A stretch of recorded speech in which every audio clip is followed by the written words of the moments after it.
తెలంగాణ భవన్లో జరుగుతున్న దీక్షా దివస్ కార్యక్రమంలో కేటీఆర్ మాట్లాడుతున్నారు. ఇప్పుడు లైవ్ చూద్దాం.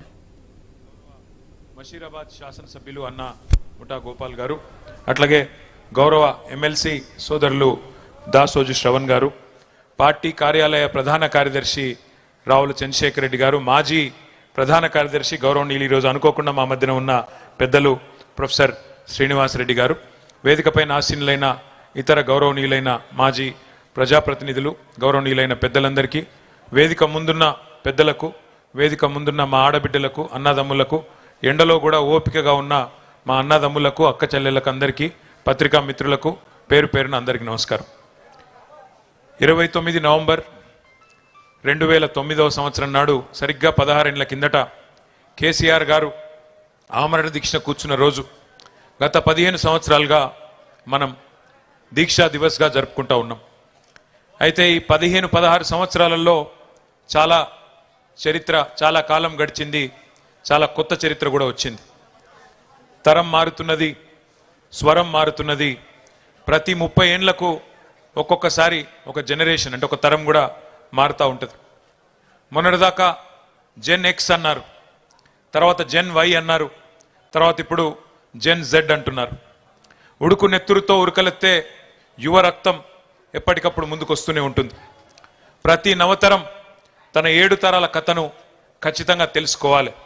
అప్పుడే తమ భవిష్యత్ ఎట్లా ఉంటుందో, తమ కథ ఎటు ముందుకు సాగుతుందో అర్థమవుతుంది.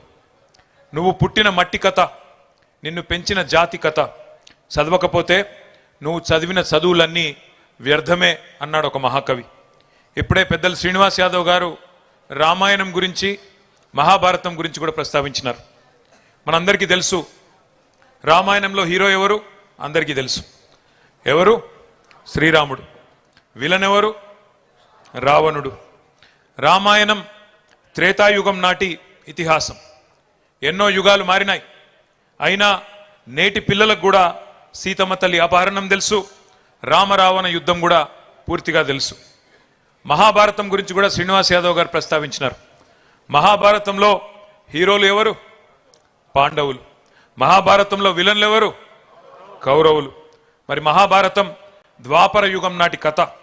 1000 ఏండ్లు గడిచిపోయినాయి అప్పటికి ఇప్పటికీ.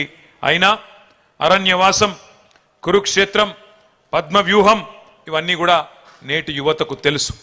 భారతంలో, రామాయణంలో ఎవరు నాయకులో, ఎవరు ప్రతినాయకులో మనందరికీ తెలుసు. ఆ సత్యాలను ఎవరు ఎప్పటికీ కూడా వక్రీకరించలేరు. ఎందుకంటే తాళపత్ర గ్రంథాల కాలం నుంచి గ్రాఫిక్ సినిమాల వరకు, డిజిటల్ కాలం దాకా రామాయణం గురించి, మహాభారతం గురించి ఎప్పటికప్పుడు చెప్పుకుంటూనే ఉన్నాం. అట్లాగే ముందుకు తీసుకొని పోతున్నాం.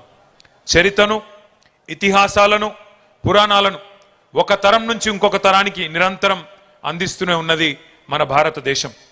అట్లాగే ప్రతి ప్రాంతానికి, ప్రతి రాష్ట్రానికి, ప్రతి దేశానికి చరిత్రలు, గాథలు కూడా ఉంటాయి. ఆ కథలో హీరోలు ఉంటారు, విలన్లు కూడా ఉంటారు.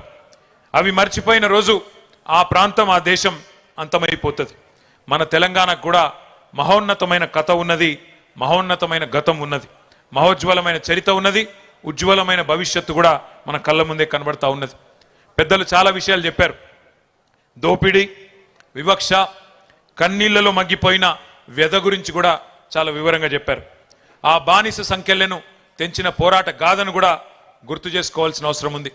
మన కథలో కూడా కథానాయకుడు ఉన్నారు. ఎవరు కథానాయకుడు? ప్రపంచానికే పాఠం నేర్పిన యుద్ధం కూడా ఈ కథలోనే ఉన్నది. వీరుడున్నాడు, వీరోచిత గాథలున్నాయి, అమరులున్నారు, త్యాగాలు కూడా ఉన్నాయి. మన కథలో కూడా కౌరవులు ఉన్నారు, సైంధవులు ఉన్నారు, శకుని మామలు కూడా ఉన్నారు, రావణాసురులు ఉన్నారు, మారీచులు ఉన్నారు, రకరకాల దుర్మార్గులు ఈ కథలో కూడా ఉన్నారు. భారతదేశ స్వాతంత్రాన్ని మనం చూడలేదు, స్వాతంత్ర పోరాటం గురించి వినడమే తప్ప చూడలేదు. కానీ స్వరాజ్య సమరాన్ని తలపించిన మన రాష్ట్ర పోరాటాన్ని మన కళ్ళతో చూసే అదృష్టం మనకు దక్కింది. స్వాతంత్ర పోరాటంలో సిపాయిల తిరుగుబాటు, జలియన్ వాలా బాగ్, ఉప్పు సత్యాగ్రహం, సహాయ నిరాకరణ, క్విట్ ఇండియా లాంటి ఎన్నో ముఖ్యమైన ఘట్టాలు ఉన్నాయి. అట్లాగే 14 ఏళ్ల ఈ ఆత్మగౌరవ పోరాటంలో కూడా అపూర్వమైన అద్భుతమైన ఘట్టాలు ఎన్నో ఉన్నాయి. కానీ వాటన్నింటిని మించిన సముజ్వల సన్నివేశం ఒకటున్నది, చరిత్రను మలుపు తిప్పిన సందర్భం ఒకటున్నది. అదే కేసీఆర్ ఆమరణ దీక్ష. దానికే ఈరోజు మనం దీక్షా దివస్ గా జరుపుకుంటున్నామనే మాట నేను మీకు గుర్తు చేస్తా ఉన్నా. నవంబర్ 29, 2009 ఉద్యమ ప్రస్థానంలో ఒక ఉజ్వల దృశ్యం. చావు నోట్లో తలబెట్టిన ఒక సాహసం. కేసీఆర్ సచ్చుడో తెలంగాణ వచ్చుడో, కేసీఆర్ శవయాత్రన తెలంగాణ జైత్రయాత్రన, ఏదో ఒకటి తేలాలి అని ఒక మహానాయకుడు గర్జించిన రోజు నవంబర్ 29, 2009. ఒక నినాదం, ఒక సమరనాదం జాతిని, యావత్ జాతిని ఏకం చేసింది. ఆ 11 రోజులు పోరాట సముద్రం పోటెత్తి సునామీ సృష్టించిన రోజులు ఆ 11 రోజులు. అగ్నిపర్వతం బద్దలైనట్టు, భూకంపం పుట్టినట్టు, పెను తుఫాన్ తీరాన్ని తాకినట్టు తెలంగాణ ఉద్యమ శిఖరం సిగమూగింది ఆనాడు. ముక్కోటి గొంతులు ఒక్కటై, 4 దిక్కులు ఏకమై, ఊరు వాడ ఉర్రూతలూగింది ఆ దీక్ష సందర్భంగా. పల్లెలు పట్టణాలు పరవళ్లు దొక్కినాయి. ఉద్యమ కెరటాలై ఎగిసిపడినాయి మన యూనివర్సిటీలు, మన విద్యార్థి బృందాలు. మడిదున్నే రైతు, బడికెళ్లే విద్యార్థి, కార్ఖానాలో కార్మికుడు, కార్యాలయంలో ఉద్యోగి, నల్లకోటు వేసుకున్న లాయరు, తెల్లకోటు వేసుకున్న డాక్టరు, కలం బట్టిన జర్నలిస్టు, దేశ విదేశాల్లోని ఎన్ఆర్ఐలు విజృంభించి రోడ్ల మీదకొచ్చి బిడ్డా మా తెలంగాణ మాకీ అని బరిగీసి కొట్లాడిన ఒక ఉత్కృష్టమైన సందర్భం ఆనాటి కేసీఆర్ గారి నిరాహార దీక్ష. ఒక బక్కపల్చని యోధుడు ఉక్కు సంకల్పంతో ఒక మహా ఋషిలా తపస్సు చేస్తూ ఎవ్వరి మాట వినకుండా మరణ మంచుల్లోకి పోతుంటే అగ్నిగుండమై బగబగ మండింది తెలంగాణ ఆనాడు. మంటల్లో ఈ రోజే నవంబర్ 20 ఆనాడు 2009 నాడు మన తమ్ముడు శ్రీకాంతాచారి ఎల్బీ నగర్ చౌరస్తాలో ఆనాడు తన ఒంటి మీద పెట్రోల్ పోసుకొని దహనమైన రోజు ఈరోజు నవంబర్ 29. ఒక కానిస్టేబుల్ కిష్టయ్య ఆనాడు కామారెడ్డిలో కేసీఆర్ గారి నిరాహార దీక్ష సందర్భంగా కేంద్ర ప్రభుత్వం కదులుతలేదు అని చెప్పి తన తుపాకీతో తన తలకు గురిపెట్టుకొని సెల్ టవర్ ఎక్కి కాల్చుకున్న సందర్భం ఈ దీక్ష సందర్భమే. ప్రాణాలను పణమొడ్డి పట్టుదలతో దీక్ష చేస్తే ఆఖరికి పార్లమెంటు ప్రకంపించింది, ఢిల్లీ దిగివచ్చింది. డిసెంబర్ 9 అర్ధరాత్రి నాడు తెలంగాణకు అర్ధరాత్రి స్వాతంత్రం సిద్ధించిన మాట ఒక్కసారి గుర్తు చేసుకోమని చెప్పి నేను గుర్తు చేస్తా ఉన్నా. కానీ ఈ దీక్ష విఫలం కావాలి, తెలంగాణ రావద్దు, తెలంగాణ ఏర్పడితే మరి మన ఆధిపత్యం పోతుందని చెప్పి చాలా మంది కుట్రలు చేసినారు. जैसे हमारे भाई लोग कहते हैं, मुद्दई लाख बुरा चाहे तो क्या होगा, वही होगा जो मंजूर खुदा होगा. భగవంతుని ఆశీర్వాదం, ప్రజల సంకల్పం, నాయకుడి నాయకత్వం ఇవన్నీ వెరిసి ఆనాడు తెలంగాణ వచ్చింది. ఆ ప్రకటన అర్ధరాత్రి వచ్చింది. హస్తినలో చిదంబరం గారు ఆనాడు అర్ధరాత్రి పూట తెలంగాణ స్టేట్మెంట్ చదువుతుంటే ఇప్పుడే మా వానక్క చెప్తున్నది, ఉద్వేగంతో ఉప్పొంగిపోయింది ప్రతి తెలంగాణ గుండె. నట్టనడి రాత్రిలో పులకించిపోయింది ఈ నేల.